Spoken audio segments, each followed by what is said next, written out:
கர்த்தருடைய பரிசுத்த நாமத்துக்கு மகிமையுண்டாவதாக. இந்த நாள் ஒரு நல்ல நாள். உங்கள் தத்தளிப்பு மாற்றப்படுகிறது. உங்களுடைய பிரயாசத்திற்கு பலன் வருது. நீங்கள் துன்பப்பட்ட இடத்துல அப்படி மகிழ்ச்சியோடு நிற்க போறீங்க. ஆண்டவர் உங்களுக்காக வழக்காட போகிறார். ஏசாயா எழுதின புத்தகம் 51 அதிகாரம் 22 வசனத்தில் பாருங்க.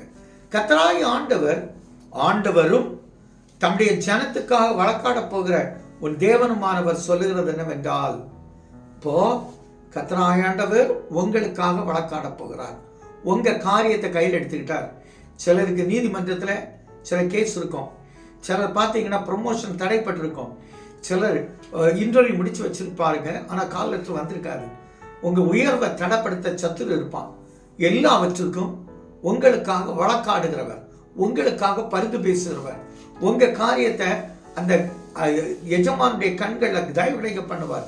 மேல் அதிகாரிகளுடைய கண்களில் கரிசனை காட்ட வைப்பார். உங்களுக்காக வழக்காடுகிற கர்த்தர் சொல்றார், தத்தளிப்பின் பாத்திரத்தை உன் கையில நீக்கி போடுவேன். இதுவரை தத்தளிச்சுட்டு இருப்பீங்க. என்னடா செய்ய போறேன், என் மகளை எப்படி கட்டி கொடுக்க, மகன் என்னுடைய திருமணம் எப்படி நடக்கும், இந்த நோயிலிருந்து நான் எப்படிதான் விடுதலைப்படுவேன், இந்த மருத்துவமனையில நான் இவ்வளவு காசு செலவு பண்ணிட்டேனே, இப்படி நீங்க தத்தளித்து கொண்டிருந்தால் இன்று கர்த்தர் சொல்லுகிறார், உன் தத்தளிப்பின் பாத்திரத்தை உன் கையிலிருந்து நீக்கி போடுகிற கர்த்தர்.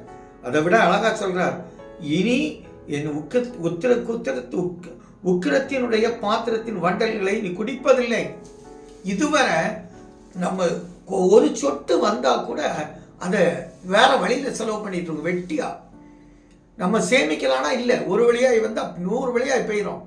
ஆனால் நீ சொல்றார், இனி அதை உரிச்சி எல்லாம் குடிக்க மாட்டேன். நீயா இருப்ப, மகிழ்ச்சியா இருப்ப, உன் தேவை சந்திக்கப்படும். உனக்கு என்னென்ன நான் கொடுக்கணுமோ கொடுப்பேன். சும்மா ஒன்றும் இல்லை.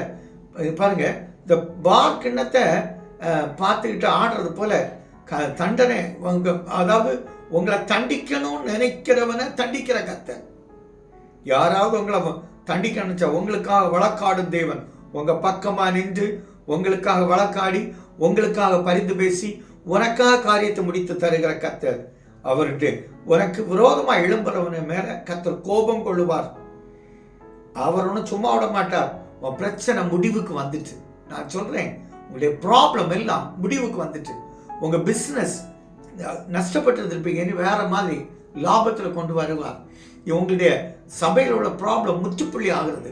கர்த்தர் சமாதானத்தின் தேவன் உங்களோடு கூட இருப்பார். எங்கள் நல்ல தகப்பனே, தத்தளிப்பின் பாத்திரத்தை எடுத்து போட்டு ஆண்டவர் எங்களுக்கு சமாதானத்தின் தேவன் கூட இருந்து சமாதானத்தால் நிலைநாட்ட வேண்டும். ஜெபங்கள் நல்ல பிதாவே, ஆமென்.